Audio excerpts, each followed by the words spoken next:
Bien, mesdames et messieurs, vous êtes toujours à l'écoute de votre radio Victoire FM. Et comme annoncé ce matin, notre invité, il s'agit de monsieur Pascal Adoko, qui est le secrétaire général adjoint de la CDPA chargé à la stratégie politique et à la formation. Le parti CDPA est membre du CAP 2015. Alors, encore une fois, monsieur Pascal Adoko, bonjour. Bonjour, Joachim. Voilà, comment se porte le CAP 2015, votre regroupement? Le CAP 2015 se porte très bien. Très bien. Depuis quelques semaines, vous avez entamé des tournées de sensibilisation à l'intérieur du pays après la région maritime la semaine surpassée. Alors, monsieur Pascal Adoko, les Togolais veulent savoir le message que vous apportez réellement à ces populations. Non, notre message, il est clair. Les Togolais ont demandé à l'opposition togolaise, aux forces de changement, de s'unir pour désigner un candidat unique afin qu'enfin l'alternance puisse se réaliser au Togo. Nous sommes allés sur le terrain pour apporter une réponse à cette sollicitation très pressante de la population togolaise. Et maintenant, nous en avons profité pour expliquer la genèse de la désignation de M. Jean-Pierre Fabre, c'est-à-dire comment la coalition Arc-en-Ciel et le CST sont entrés en conclave pendant 3 mois.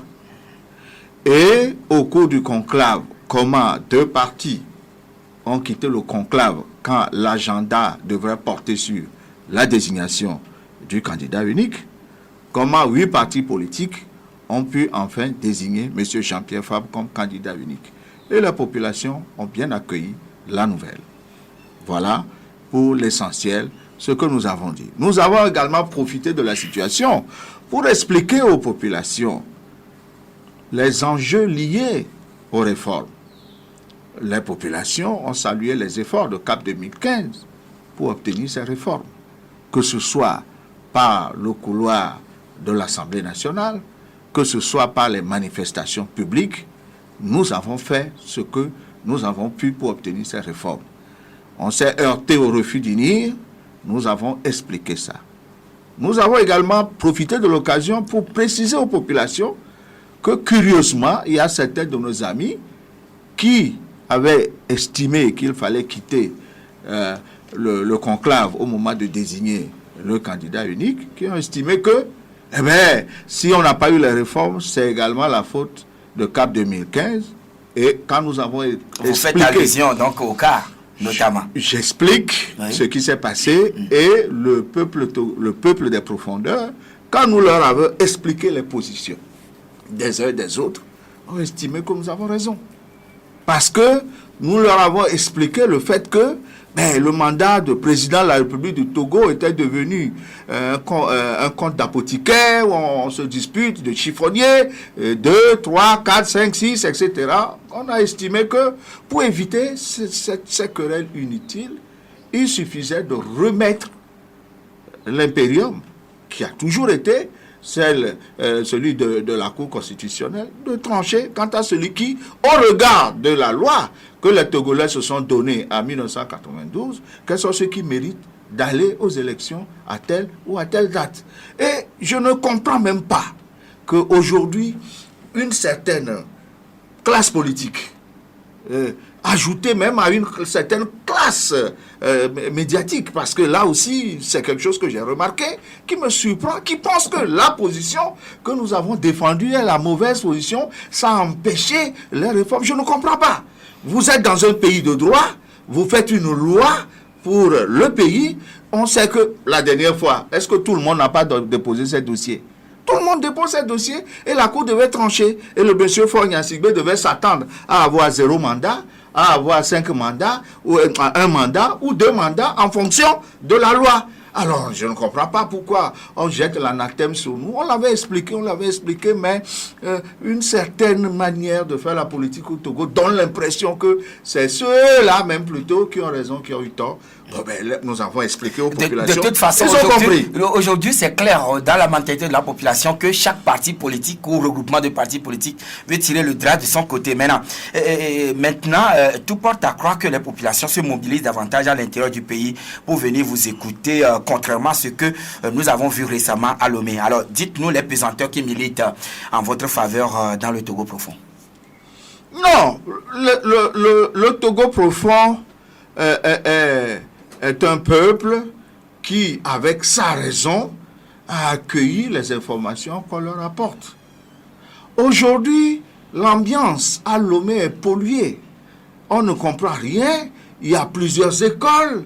Je peux en citer au moins 3. Une école qui dit, sans les réformes, pas d'élection. Et le pas d'élection suppose qu'ils vont empêcher les élections. Ça, c'est une école.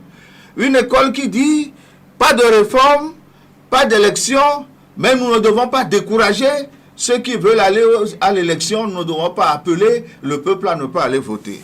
Il y a une troisième école qui est la nôtre qui dit, si nous faisons tout et nous n'obtenons pas les réformes, il n'est pas question de laisser le pouvoir Faure Sigbe seul aller aux élections.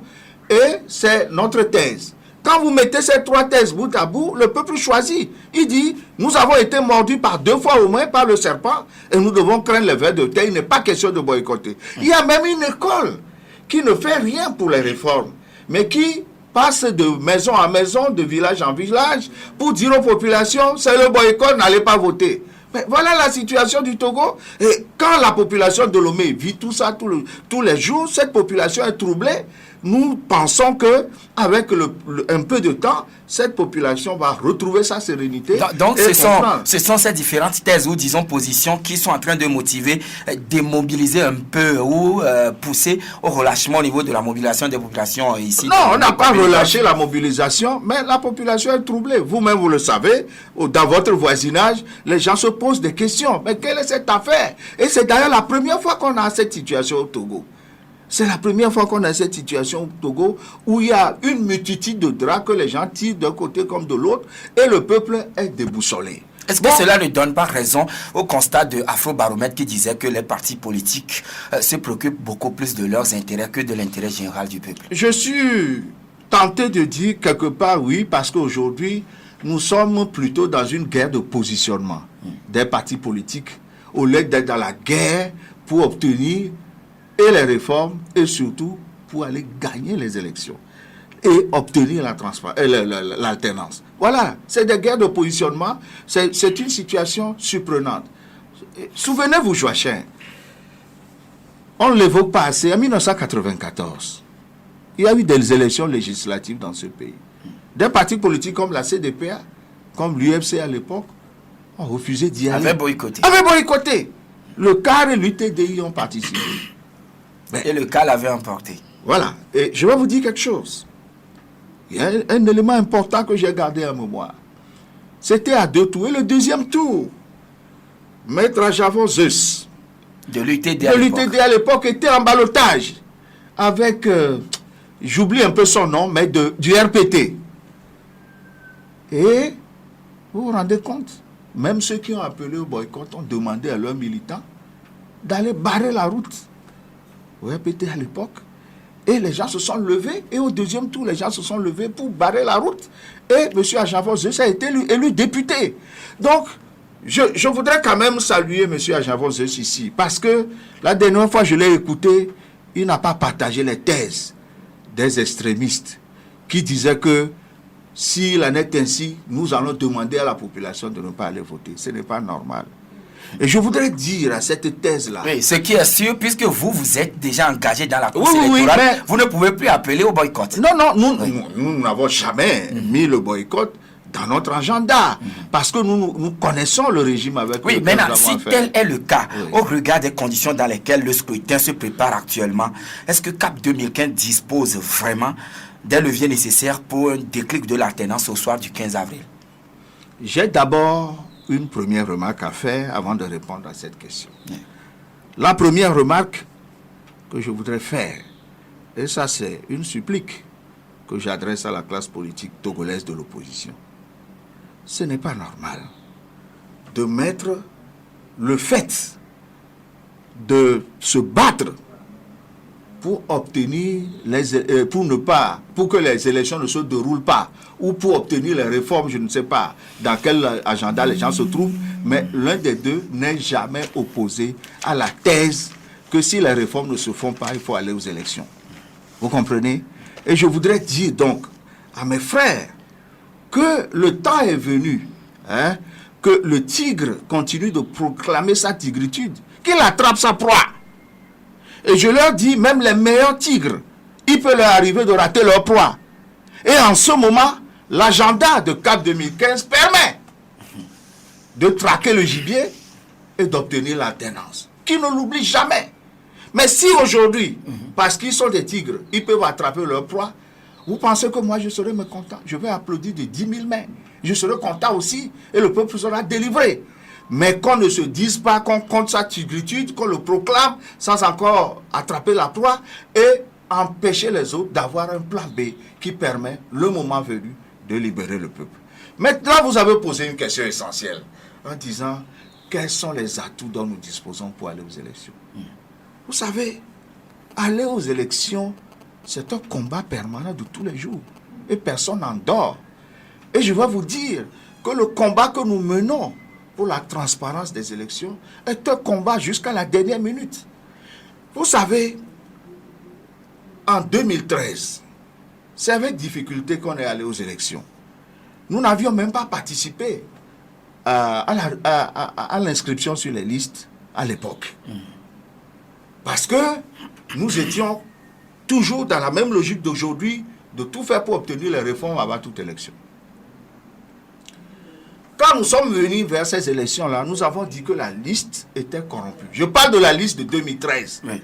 Les gens ont dit, on proclamait sur tous les toits, les logiciels que nous avons dit, je m'adresse à ZS, ces logiciels ont enlevé les doublons, tout est propre, tout est clair. Et nous sommes allés aux élections. En ce temps, vous étiez à la coalition Arc-en-Ciel. Ah voilà. Et les résultats qui sont tombés ont assommé tout le monde. Ce n'est pas croyable. Aujourd'hui, on demande à obtenir les fichiers. La CENI répond à la classe politique de l'opposition, vous ne pouvez pas obtenir un fichier actif. On ne peut que vous donner un fichier PDF. Nous avons pris ce fichier PDF. Et à la main, nous avons travaillé sur ce fichier, je dis bien de 2013, qu'on a proclamé le fichier le plus pur du monde. Et nous avons établi que malgré les moyens limités qu'on avait, on a établi qu'il y a une foultitude de fraude dans ce fichier. Alors que nous avons toujours... aujourd'hui avec oui, laissez-moi terminer. Alors que nous avons toujours demandé l'audit du fichier. Aussi bien la communauté nationale que la communauté internationale. Je l'ai dit lors de la conférence de presse. On a senti une certaine apathie. Les gens disent, oh, tout est bien. Nous venons de leur montrer. En mathématiques, quand on dit qu'une théorie est vraie, si vous lui montrez même un seul, ce qu'on appelle un contre-exemple, la théorie est fausse. Or, nous avons démontré des milliers de contre-exemples. Donc, ce fichier de 2013, qui sert de base pour la révision du fichier de 2015, est corrompu. Ça veut dire que le fichier de 2015 sera également corrompu. Donc, des acteurs politiques sont passés dans vos studios ici, disaient qu'il fallait attendre tout ça. Mais les logiciels qui vont enlever les doublons, c'est en 2015 qu'on les a inventés. Ces logiciels n'ont pas existé. Joachim, laissez-moi terminer. Ces logiciels n'ont pas existé en 2013. Il faut que les Togolais comprennent. Donc, CAP 2015 fait son combat pour que ce fichier soit clair. Et nous saluons par ailleurs. Où en êtes-vous aujourd'hui? Puisque ça fait pratiquement une semaine que vous aviez... Aujourd'hui, nous avons établi que ce fichier est corrompu. Le fichier qui va servir, ou qui sert actuellement, est un fichier corrompu. Donc, il faut un audit. Et vous aviez reconnu la dernière fois que l'audit doit être fait. Si cela doit être fait, ça doit prendre apparemment 9 semaines. Oui, mais écoutez, je vais vous dire quelque chose. Oui. Nous menons un combat. Oui. Et les membres de la CENI, nous leur avons envoyé le courrier avec les preuves à l'appui. Et je veux croire qu'ils sont des êtres humains, qu'ils sont des Togolais, qu'ils sont des patriotes et qu'ils ne vont pas nous dire d'aller à l'élection avec un fichier corrompu. Il leur appartient de faire leur devoir. Si c'est parce que volontairement ils avaient laissé les doublons à l'époque et que le logiciel est performant pour les allumer, c'est le moment de l'enlever. C'est pour ça que donc si l'audit doit être fait, ça doit induire automatiquement ou tacitement le report de la date du scrutin. Mais j'en viens. Je dis seulement, nous avons encore réécrit à tous ceux qui sont les protagonistes, et notamment également la communauté internationale, que vous nous avez toujours dit que le fichier est bon, nous venons d'emporter la contre-preuve. Maintenant, chacun doit jouer sa partition. Nous mettons la pression sur la CENI pour qu'il joue également sa partition. Par rapport au scrutin, pour CAP 2015, si on doit repousser le scrutin, ce n'est pas un problème, puisque nous avons déjà dit que nous sommes hors délai constitutionnel. Donc, nous devons faire en sorte que nous avons écrit même jusqu'au chef de l'État pour lui dire que, étant hors délai, ce n'est pas la peine de se précipiter. Amenons les problèmes sur la table, que la classe politique se réunisse, fixe une date et en profite pour faire les réformes. Nous n'avons pas eu de réponse. Et on assiste à une course de vitesse.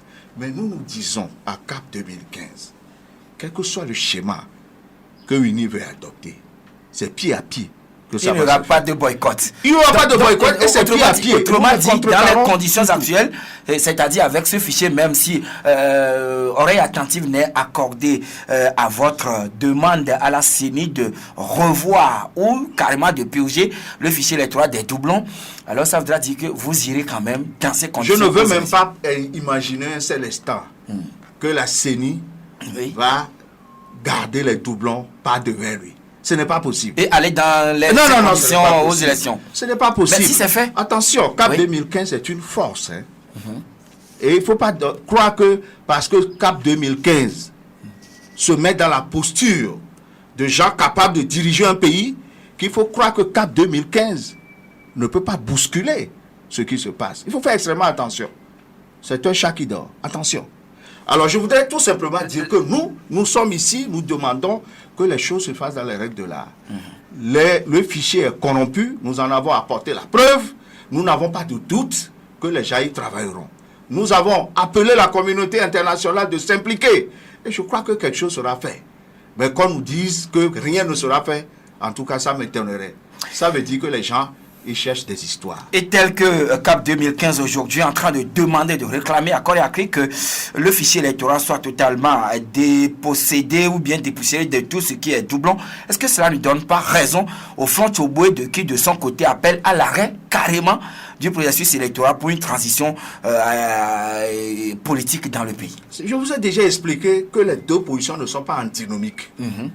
Si Front Tchoboué est capable aujourd'hui d'arrêter le processus, d'accord, ce serait une joie pour tous les Togolais. Ils ne demandent pas, ils n'appellent pas les gens à aller arrêter. Cependant, ils font l'appel au gouvernement et aux acteurs impliqués dans le processus d'arrêter. Cet appel, nous le lançons tous. Mais se complaire que dans l'appel, c'est méconnaître le régime avec lequel nous sommes confrontés. Dire que vous proclamez sur les médias, n'allez pas, ah oui, RPT devenu uni, mais c'est comme si vous êtes des enfants de cœur dans un milieu, dans la jungle, ce n'est pas possible. Donc nous savons très bien qu'on peut proclamer avec foi ce qu'on veut et qui est bon, mais on sait également que RPT uni peut faire le passage en force parce qu'ils savent que si les élections sont claires, ils vont le perdre. Même quand ce n'est pas clair, ils le perdent et ils utilisent la force. Il s'agit également de ne pas négliger le plan B que nous portons et de nous organiser pour que nous apportions la preuve que nous avons gagné. Et je crois que les deux ne sont pas antinomiques. C'est le fait de faire croire à la population que quand on a le Front Tchoboué, ça veut dire que ceux qui veulent aller aux élections, qui se préparent, en temps, c'est ça qui est grave. J'ajoute qu'une élection, ça ne se prépare pas en un jour. Si aujourd'hui, on a la réforme, on dit on va aux élections demain, c'est à ce demain-là que vous allez parler aux populations. Mon cher, CAP 2015 a fait le bon choix. Et c'est un plan qui est puissant dans les mains du Togo. Et aujourd'hui, n'avez-vous pas l'impression comme si vous êtes pris en tenaille, disons, le cas d'un autre côté qui demande, sans les réformes, l'élection présidentielle en vue n'a aucun sens, et le Front Tchoboué qui demande à ce que les populations boycottent aussi ce scrutin, ou carrément qu'on arrête le scrutin. Non, je crois que le Front Tchoboué, si j'ai bien compris, ne dit pas de boycotter. Eux, ils disent qu'ils vont empêcher les élections. Ça, c'est une donnée. C'est le cas qui demande de boycotter. Oui. Moi, j'estime que demander à la population de boycotter est une position antinationale et antipatriotique. C'est une position antinationale et patriotique. En tout cas, selon les promoteurs, disons, les responsables du cas, sans les réformes, l'élection est pliée d'avance. Oui, mais c'est ça que je ne comprends pas. J'ai vu des acteurs politiques de premier plan sur les médias internationaux notamment sur Africa 24. C'était dire gaillardement comme ça, de toute façon, si on va aux élections, même Faure Gnassingbé, sans campagne, va gagner. Mais vous êtes en train de préparer l'opinion internationale pour que Faure Gnassingbé fasse un passage en force. Il va gagner où? Vous pensez que dans un pays en ébullition comme le nôtre, où le front social bouge, parce que les gens ne sont pas satisfaits de la gestion du pays, il va gagner où? C'était la même situation en 2013, pourtant, l'UNI avait remporté 62 sièges. Nous avons apporté la preuve, la dernière fois à la conférence de presse, que la victoire d'UNI est une victoire frauduleuse, fondée sur un fichier corrompu, à dessein. Et ça... Et vous ne l'aviez pas fait autant opportun. Oui, mais c'est ce que je suis en train d'expliquer. Comment vous pouvez le faire quand on devait aller aux élections à 3 jours avant les élections? C'est maintenant qu'on nous donne accès au fichier. Et nous avons regardé dedans. Parce qu'ils pensent qu'en donnant le fichier PDF, nous allons être paresseux et ne pas regarder dedans. On a à la main regardé, on a montré ce que vous-même vous avez vu. Donc pour le moment, on ne peut pas nous dire que les efforts que nous avons faits pour montrer enfin que notre fichier est corrompu, pour que enfin des perspectives s'ouvrent, pour que ce fichier soit nettoyé, on doit nous saluer, nous féliciter. Et voilà, Monsieur Pascal Adoko, vous êtes un des responsables du CAP 2015 et vous ne me démentirez pas. Certains leaders, vos camarades d'ailleurs, non seulement ils appellent ouvertement boycott de l'élection prochaine, mais voient derrière la volonté du CAP d'aller coûte que coûte à cette élection, quelles que soient les conditions, des intérêts cachés sur le dos du peuple togolais. Que répondez-vous? Non, ça me fait sourire, c'est un slogan habituel au Togo, de dire que quand quelqu'un veut faire quelque chose, il est corrompu, on lui a donné de l'argent, ça me fait sourire. Nous avons appris à vivre dans la pauvreté. Et c'est avec notre cœur et notre détermination et l'amour de la patrie que nous faisons ce travail. Et je ne pense pas, moi en tout cas personnellement, je n'ai pas encore trouvé un montant d'argent qui peut me déterminer à me détourner de la voie de ce que je veux faire pour que le Togo se libère. Voilà. Le Togo, nous voulons le libérer, ce n'est pas pour nous seuls, même pour les gens d'UNIR. Parce qu'en réalité, ce que nous voulons faire, c'est de donner de nouvelles perspectives à ce pays. Pour apprendre ensemble à gouverner autrement le Togo. Est-ce à dire que c'est seulement l'alternance ou disons le changement, ceux qui sont là, il faut les remplacer, que vous voulez brandir, vendre aux populations togolaises pour vous voter, ou carrément, quelles sont les grandes lignes de votre programme de Je ne peux pas... En quelques mots seulement, sans pour autant entrer en détail. Je n'ai pas ce mandat ce matin. Mais je suis très bien placé pour savoir ce que nous avons envie de faire pour le Togo. Et quand nous sortirons officiellement avec notre programme commun, vous verrez ce qu'il y a dedans. J'ajoute qu'une certaine presse aussi a dit que non, ils n'ont même pas de programme, etc. Non, je voudrais d'abord dire que tous les partis politiques ont leur programme. Ce que nous avons pu faire ensemble, c'est faire un programme commun. Et donc, ce programme commun, il est prêt. Le moment venu, on sortira. Et parmi des points importants, sans vouloir soulever le coin du voile, c'est que nous voulons réinstaurer des valeurs. Des valeurs dans ce pays. D'accord. Et des valeurs de constance. Et de la parole donnée que les gens n'ont plus dans ce pays. C'est ça qui est grave. D'accord. 22 21 80 99 92 02 80 63. Vous avez maintenant l'antenne pour vos questions à notre invité. Il s'agit de M. Pascal Adoko de CAP 2015. Allô? Allô? Oui, c'est Ablam. Oui, mais Ablam de Bouyegui. D'accord, votre question? Monsieur Pascal Adoko, bonjour. Bonjour. Et nous vous encourageons. Merci. Le peuple sait discerner le mauvais et le bon. Eh bien, quelle que soit la démobilisation, le peuple est derrière vous pour la tenance par la grâce de Dieu. Merci. Je voudrais, au passage, dire que le monde médiatique qui ont pour objet ou bien rôle d'éclairer le peuple et par ricochet être leur porte-parole, aujourd'hui, c'est avec amertume que nous regrettons, nous remarquons que certains journalistes sont... Oui, là, monsieur Ablam. Oui. Vous avez une question à poser à notre invité? Oui, ne pensez-vous pas que certains journalistes sont partis, au lieu d'aider le peuple, ils sont partis pour démobiliser plus que les acteurs politiques? Merci. D'accord. Là, vous vous en prenez aux journalistes. Et, et je ne voudrais pas vous demander des preuves, mais vous avez posé la question quand même. On va prendre un autre intervenant. Bonjour. Allô? Oui, c'est l'homme. Oui. Nous vous écoutons pour la question. Bonjour, mes amis.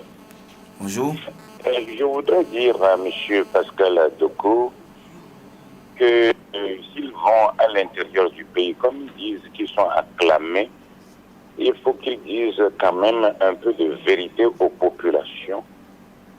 La vérité, c'est que tous ceux qui ont choisi leur candidat unique sont aujourd'hui candidats ou bien font partie du Front Tchoboué, demandant à ce que ces élections ne se passent pas comme ça.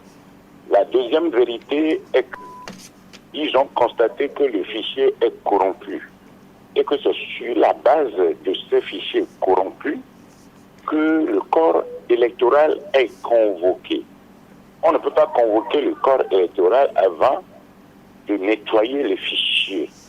Le fichier est utilisé pour convoquer le corps et c'est ce fichier corrompu qui sera utilisé. Qu'ils disent la vérité aux populations pour que les populations sachent ce qu'ils doivent choisir. D'accord. Je vous en prie. Merci. Et bonne journée. Donc, Kossi, c'est l'homme. Jules, bonjour. Oui, bonjour, monsieur. Vous êtes l'avant-dernier intervenant. Oui. Et c'est pour encourager M. Pascal Adoko. Et je voulais tout simplement lui dire de ne pas souvent tomber dans le piège des journalistes. Et que s'ils viennent à l'antenne, qu'ils ne répondent pas à ceux qui viennent les accuser. C'est un conseil. Merci. D'accord.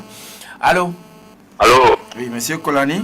Oui, bonjour. Oui, bonjour. Je salue votre invité, mais excusez-moi, il faut que les gens sachent qu'ils sont en train de parler à un peuple aujourd'hui qui est éveillé, il y a 25 ans aujourd'hui, et nous avons mis pied à l'école. Quand on parle d'élection, c'est un jeu. Mais qu'est-ce que nous trouvons? Mais Adoko n'a qu'à nous dire la vérité. Quand on cherche les réformes, c'est pour le peuple togolais.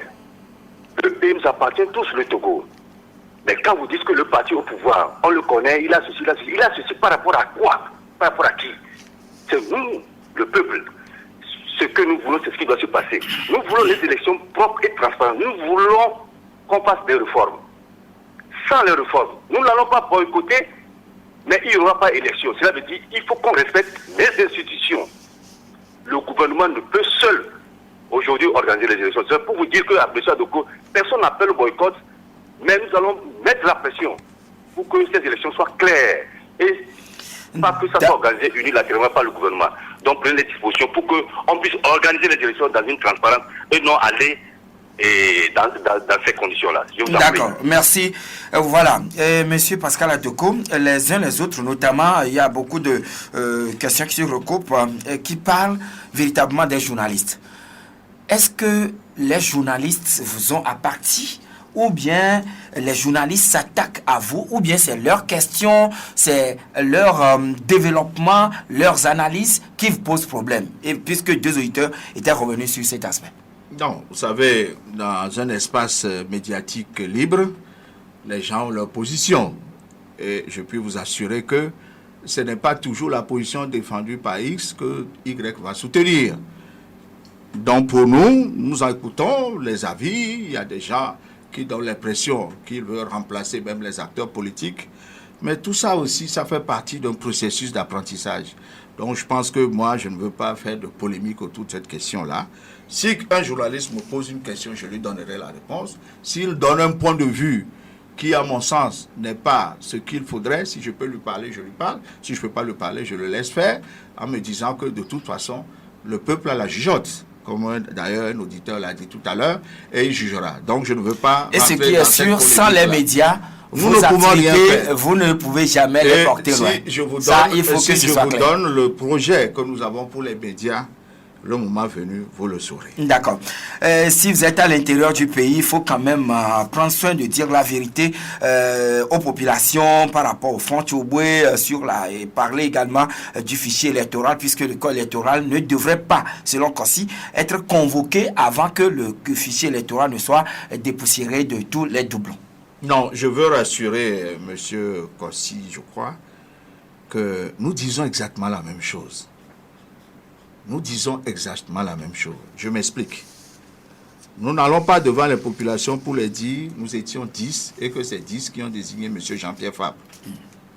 Nous n'allons pas vers les populations pour dire qu'aujourd'hui nous avons encore 8 personnes ou 8 partis politiques dans le groupe. Nous n'avons pas peur de le dire la vérité. Je peux même lui dire que quand moi je commence par parler, il y a une chanson traditionnelle qu'il dit Nemi le Fechambilawe, Nemi le Tochambilawe. Et c'est avec ça que j'introduis le sujet pour expliquer les péripéties jusqu'à la fin. Et donc, ça, il peut être rassuré. Oui, mais la nouvelle défection du PDP... Laisse-moi terminer, parce qu'il a posé un certain nombre de questions. La nouvelle défection du PDP, je crois que... Est-ce que ça ne pose pas un malaise au sein du CAP? Non, vous savez, j'ai parlé tout à l'heure de constance et de la parole donnée.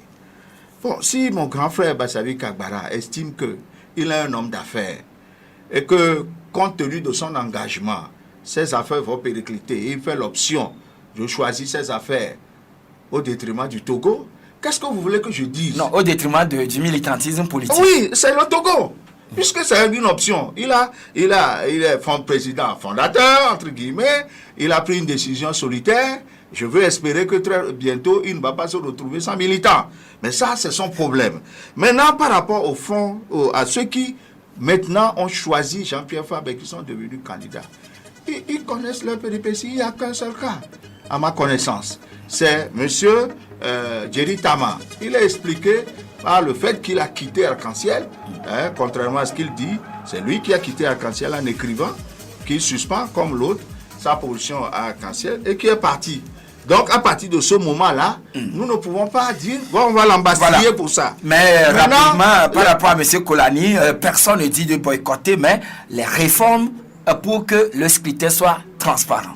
Oui, c'est ce que tout le monde chante. Moi, je voudrais d'abord dire que, oui, en quelques secondes. Au niveau de CAP 2015, nous avons écrit au chef de l'État et fait des communiqués pour dire qu'il n'est pas normal qu'on convoque un corps électoral qui n'est pas connu. Voilà. Mais c'est ça les turpitudes du régime. Et ça me permet de répondre à M. Kolani pour dire il ne connaît pas ça, c'est la turpitude du régime. C'est pour ça que je dis, à partir de ce moment-là, un régime comme ça, quand vous l'avez pratiqué pendant 25 ans, il faut toujours avoir un plan A, un plan B et même un plan C. Et je voudrais lui dire que le fait que Tchobwe dise qu'il va empêcher les élections, mais moi je suis content. Si Franck Tchobwe peut montrer ses griffes pour empêcher les élections, mais bravo. Et alors je lui dis que le temps est venu de cesser de proclamer sa tigritude et d'attraper sa proie. C'est ça qui est important pour les Togolais. Merci. Je suis vraiment désolé que je n'ai pas pu parcourir les questions et répondre aux Togolais. Et vous avez quand même tenté de leur donner les éléments de réponse. Merci beaucoup, M. Pascal Adeko, d'être passé dans cette émission sur Victoire FM. Le plaisir est pour nous. Nous disons aux populations togolaises de garder leur calme. Ils vont écouter beaucoup de sirènes, mais une chose est constante, c'est un combat collectif. Voilà. Nous ne sommes pas opposés ni les uns aux autres. Dans l'opposition, c'est un combat collectif. Seulement, quand le plan A ne marchera pas, il faut que le plan B soit enclenché. Merci, Monsieur Pascal Adeko. Je rappelle, il est secrétaire général d'adjoint de la CDPA, chargé de la stratégie politique et de la formation. Oui, j'ajouterai que les réformes, s'il le faut, on le fera dans les urnes. Voilà.